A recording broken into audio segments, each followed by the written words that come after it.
talking, and it is becoming harder and harder to get information in Russia today.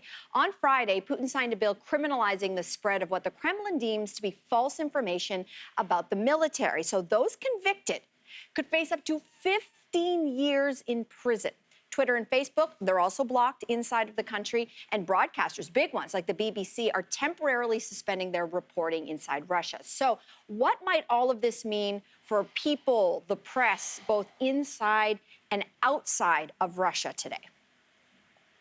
Well, I don't think any of us are really surprised by this legislation, sadly. I mean, Russia's basically and it's run by an autocrat, and he's taken the country to war, and they say that the first casualty of war is truth.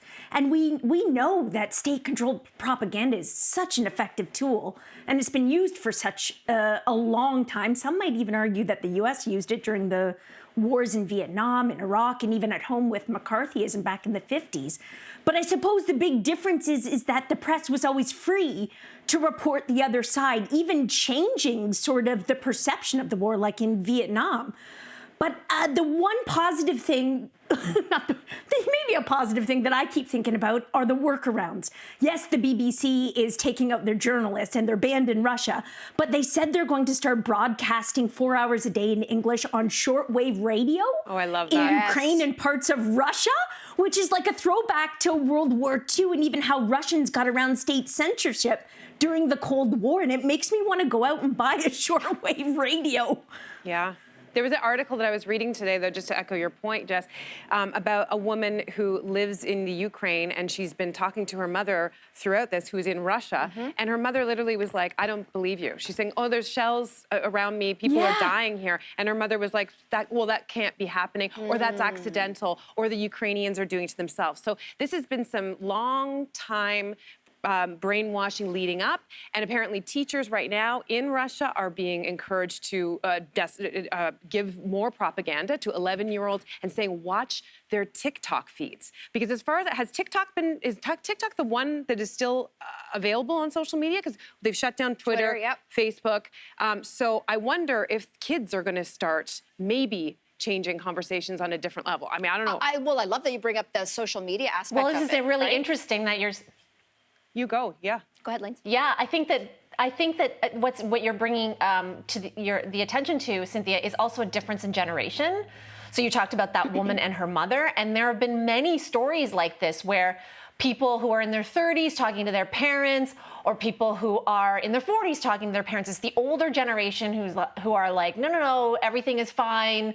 You know, this is justified, and you are getting bad information. And younger people being like, no, this is the truth of what's happening. So that's what's confusing here for a lot of people. And I think that's what Putin and the Russian authorities are afraid of. Younger people who have access to information, especially this generation, growing up to be against him. And what's interesting about Russian society is that for people who are, let's say, 20, 25 and under, they've only known one national leader their whole life.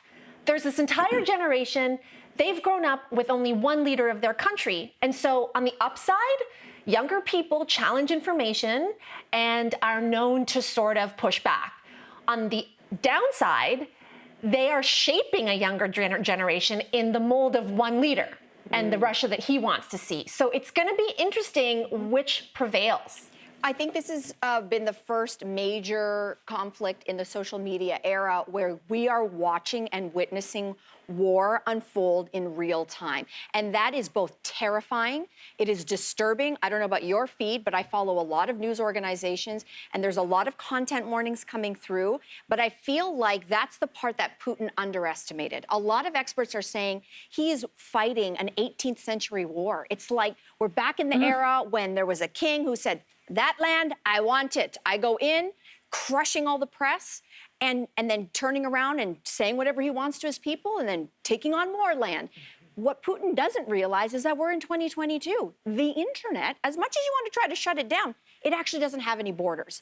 And when you have, figures, I'll call him, like Elon Musk, throwing up the Starlink satellites so that Ukrainians maintain their internet access, even if all the infrastructure is bombed. Really? I do ask myself, yeah, there's dozens of them up there. And that was because Zelensky, he's another one, who said, please he actually on Twitter said, Elon, please do something to keep our internet running. And then Elon said, got you. Up went the Starlink satellites for internet. But How did I miss this? That's so cool. No, you didn't miss. I bet you did read it. I know you didn't miss it. But going ahead, how much can you actually stop the internet? We know it's been really bad for a lot of people for a lot of bad reasons. But in this case, it's kind of good, don't you think? Yeah, I hear what you're saying. But what's interesting is, just as a side note, is that there's been a lot of reports saying that there's been significant lowering of bot action, Russian bot action. So some people are saying it's called a bot holiday, right? Just there's people who've been reporting where they normally, let's say you put up something about COVID, accurate information about COVID. Yeah. Normally anyone who does that is going to receive a barrage of bots, especially if you're, someone who's a politician or you're a doctor or whatever. And they largely with disinformation. That's right. That's right. But these Russian bots, we know they've wreaked havoc on elections. They've wreaked havoc on. They were involved in the convoy. They've been involved in all kinds of things. But suddenly there's been this quiet, right, Jess? There's been this kind of a quieting of it. Now, the question is that directly because of what's happening in Russia and Ukraine? Maybe. Maybe. It might also be the social media, owners are actually doing a better job of seeing those things and taking them down. It might also be that the financing, which, the sanctions have impacted those who are financing these bots. But another scarier possibility is that are they working? Is it the quiet before the next storm? That is the good question. I'm going to tell you, it's not working, Putin. There are thousands of people who are protesting in the streets of major cities across Russia. His desire to clamp down on information and push propaganda, it's not working. That's what I know. It's not working. So keep trying. Yeah. It ain't going to work. You're going to try to bridle the internet? No, the internet is like a cockroach. Right now, it's the best cockroach side of itself, in terms of you can't stop the internet. So I hear you, Mel, it can't work, and yet it is going to take a lot of courage and bloodshed and sacrifice to make ultimately his plan not work. That's what's so sad about it. I think we can hope that, I don't know, in a month or maybe less or a year, God forbid, that good will prevail and truth will prevail. But in between then and now, so many people have already died and so many people will have to lay down their lives. It's horrible. It's a horrible thing. Yeah, it really, really is. I'm glad we continue to talk about it. Information is key for sure, and you're not alone in all of the angst I think all of us continue to feel. We're going to take our first break here on The Social. On the other side, is there still stigma around male baldness? So we're going to look into this hairy problem, not so hairy problem, when we come back. We'll be back right after this. Kwame. I saw what you did. I saw what you did there.